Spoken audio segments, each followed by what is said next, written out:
నిన్న అర్ధరాత్రి భారత సైన్యము త్రివిధ దళాల యొక్క ఆదేశానుసారము పాకిస్తాన్లో ఉన్నటువంటి పాకిస్తాన్ ప్రేరేపిత ఉగ్రవాద శిబిరాలను ధ్వంసం చేసి దాదాపు 9 శిబిరాలను పిఓకే మరియు పాకిస్తాన్లో ఉన్నటువంటి శిబిరాలను కూడా మరి నేలమట్టం చేసి ఏ రకంగా ప్రతీకారం తీర్చుకున్నారో భారత ప్రజలందరూ కూడా అలా హర్షం వ్యక్తం చేస్తూ ఉన్నారు.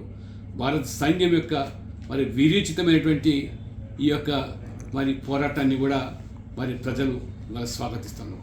ప్రధానమంత్రి నరేంద్ర మోడీ గారు, రక్షణ శాఖ మంత్రి రాజ్నాథ్ సింగ్ గారికి, హోంశాఖ మంత్రులు శ్రీ అమిత్ షా గారు కూడా మొత్తం భారత ప్రజలు ఇవాళ ధన్యవాదాలు తెలుపుతూ హర్షం వ్యక్తం చేస్తున్నారు.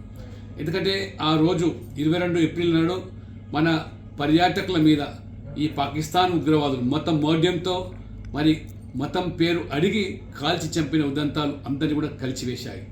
మోదీ గారు చెప్పినట్టుగా ఏదైనా పెద్ద మరి ఉదంతం జరుగుతుందని చెప్పి ఆశించారో వీళ్ళందరూ కూడా భారత ప్రజలందరూ కూడా ఇవాళ స్వాగతిస్తున్నారు. మొత్తం ఆ పాకిస్తాన్లో ఉన్నటువంటి ఆ ఉగ్రవాద శిబిరాలను నేలమట్టం చేయడము నిజంగా భారత ప్రజలుగా గర్వపడుతున్నాం.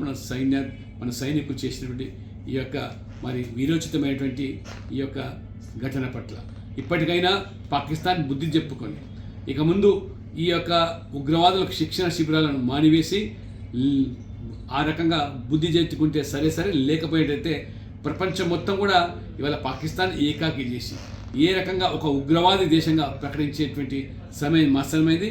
ఇప్పటికైనా భారత్తో పెట్టుకుంటే తలతో మీరు కొరితో తలను గోక్కున్న వాళ్ళు అవుతారని చెప్పి వాళ్ళు నిరూపించారు.